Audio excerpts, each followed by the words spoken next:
नमस्ते। आज का न्यूज़ है अग्रिम जमानत। भारतीय कानून में गिरफ्तारी के बाद ही नहीं अपितु गिरफ्तारी के पहले भी जमानत दिए जाने के प्रावधान है। दंड प्रक्रिया संहिता में ऐसी जमानत देने की शक्ति सेशन न्यायालय और उच्च न्यायालय को दी गई है।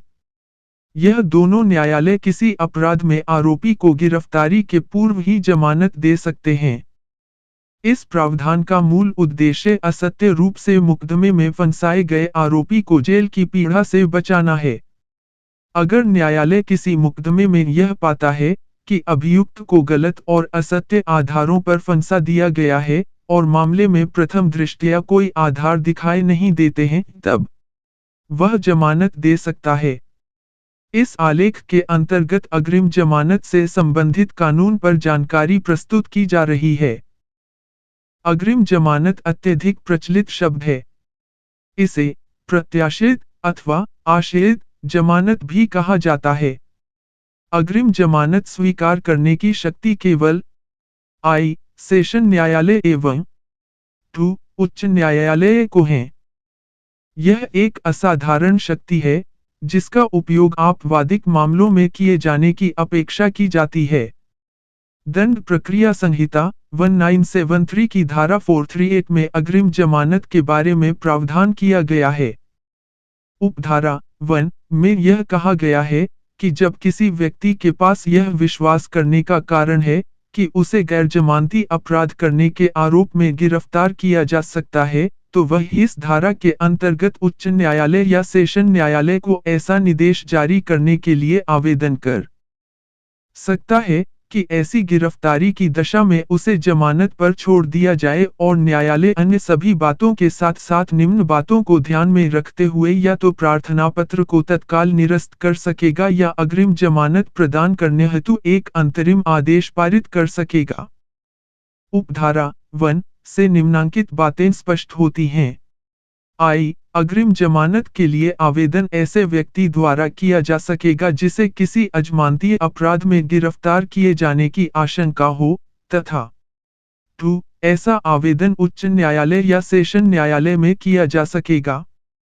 आवेदक को गिरफ्तारी का भय होना मात्र पर्याप्त नहीं है, अपितु उसके पास यह विश्वास करने के युक्त कारण होने चाहिए कि उसे किसी अजमानतीय अपराध में गिरफ्तार किया जा सकता है।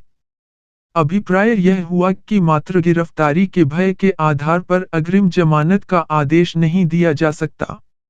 इसके लिए युक्त कारण होना अपेक्षित है। अग्रिम जमानत के प्रार्थना पत्र पर विचार करते समय न्यायालय द्वारा निम्नांकित बिंदुओं पर विचार किया जाएगा। आरोप की प्रकृति एवं गंभीरता।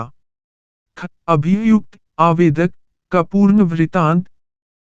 आवेदक के भाग जाने की संभावना, तथा आरोप मिथ्या तो नहीं है। शर्तें। अग्रिम जमानत के आदेश में न्यायालय द्वारा निम्नांकित शर्तें अधिरोपित की जा सकेंगी। I यह कि आवेदक पुलिस अधिकारी द्वारा अपेक्षा किए जाने पर परिप्रश्नों का उत्तर देने के लिए समय पर उपस्थित होता रहेगा।